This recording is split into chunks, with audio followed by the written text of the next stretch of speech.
All right. So we are gonna do a trading recap for the first trade of September. If you guys can see already, I have a new chart template layout, I guess you can call, but it is a white background with a orange and black themed candlestick. And I do not know how you traders do this, but whoever has like the white background, how do you even how are you dealing with this? You know the amount of white that is reflecting just off my face? Like, especially people who just wake up and start trading in the morning, but your eyes must be like burning or some shit. It's like, I don't know how you guys are like able or capable of you know, being like completely focused with just like a bright white background burning your eyes. And this is like having Discord on white mode. It's crazy. But I'm just doing this for the video because honestly this looks aesthetically pleasing. But let's just get into the trade recap. I gotta stop talking about that random ass shit. So okay, just ignore this candle because we took this trade on Wednesday, and this red horizontal ray is the CRT high, and this is the CRT low.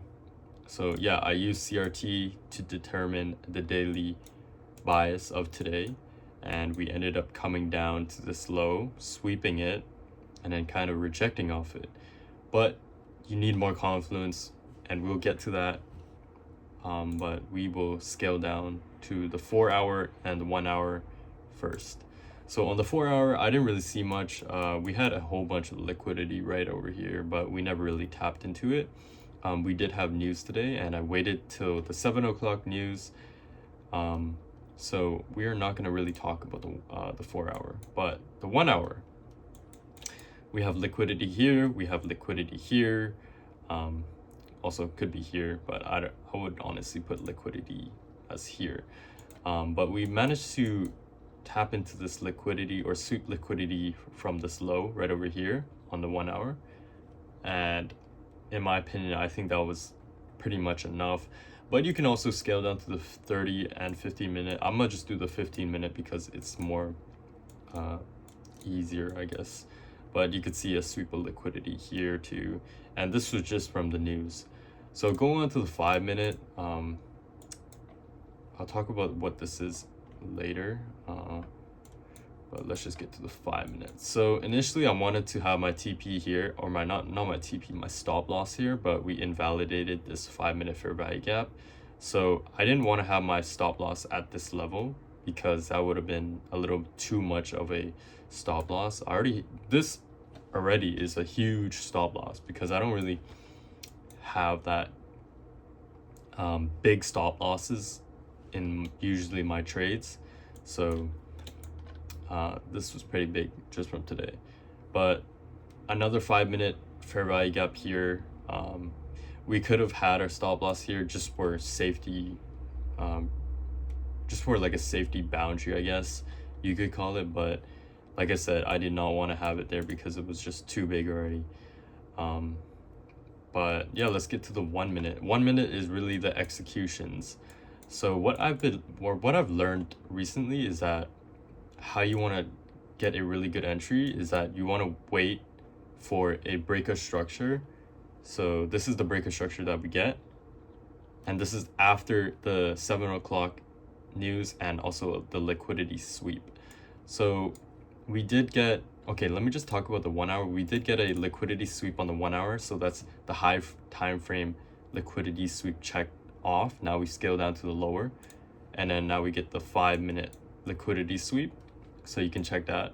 Or you can also check the 1 minute liquidity sweep, so that counts as the low time frame liquidity sweep. So already we have so many confluences from the high and the low, and then now it's all about execution, like I said. So breakout structure, which we get right over here, and then now we draw the EQ, or the equilibrium, and we also form fair value gaps within this area. So if you want to enter off EQ, EQ is honestly the best because you get the best entry, and sometimes price quickly taps into the EQ, or maybe just like a fair value gap a little bit below the halfway point of the equilibrium, and then just rejects it off like very fast. And usually that's where you can miss a potential entry. So I entered directly at the equilibrium, and then price did come down and tap into the halfway point of the fair value gap. And in my opinion, I wasn't really too worried about that, as long as we had a rejection, or as long as we validated the fair value gap. And you can see we hit a point where we almost got stopped out. We bounced off this fair value gap, and then we just clustered down, and we swept.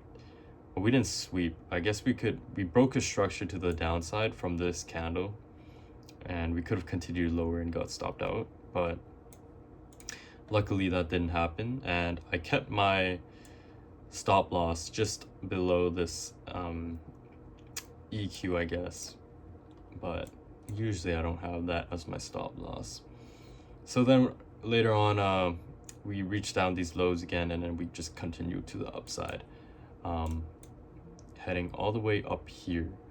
And my initial take profit was here, and the reason is because of equilibrium from the longer time frames, or the higher time frames. You can see right over here, this is equilibrium. I could have honestly had profits taken at here, or even here, or even at this equilibrium, but I did not. I, in my opinion, thought we were gonna reach this halfway point, which we never did. So it was unfortunate, but the highest we could have been, or highest we could have made, was probably around, I swear it was a 3RR. I don't know, maybe I messed up my positioning, but from what I saw, I was up like 1.6. So I ended up taking a profit at a 2 risk to reward, and then I just held it, and then we continued to 1.6, I think. Yeah. And then after that, we just came down. I had stops at break even, but unfortunately we managed to come all the way down to break even. So this would have been the full trade if it actually went, into my take profit, but we didn't get that. So unfortunate. But yeah, honestly, I guess I could have been less greedy, could have taken a take profit around this 1 hour. But in my opinion, this was overall a decent trade. Nothing too special about it, but if it did hit the equilibrium halfway point, then that would have been really nice. But yeah, we did not hit that. Alright boys, so today is Thursday, and we ended up not taking a trade, but initially this is what my bias was. Just looking at the daily CRT, we had a high here and a low here, and I'm recording this on my phone because I just want to do a quick, I don't know, kind of video. But we had liquidity above here, which is equivalent to the CRT at this 4-hour high, and then we had liquidity day like right over here and down here.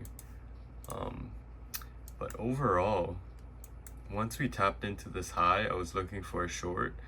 We create a BPR on the 5-minute and a couple on the 1-minute, but we just managed to just go down and keep on running down to this level, and I didn't really find any kind of entry, I guess, because price just kept going down and didn't really retrace to equilibrium or anything. So initially I wanted to take a short, but couldn't find a short. Unfortunately, that's what happened today, but overall our bias was right. And yeah, on Friday I don't think I'm gonna take a trade because we have high impact news, so I'm pretty done for the week because who the fuck is FOMC Waller? I don't even know who that is. And then we have NFP and an unemployment rate. So I think I might stay off on Friday because that's too many high impact news days. But overall, it's a decent week. We only made like 1%, which is it's good enough.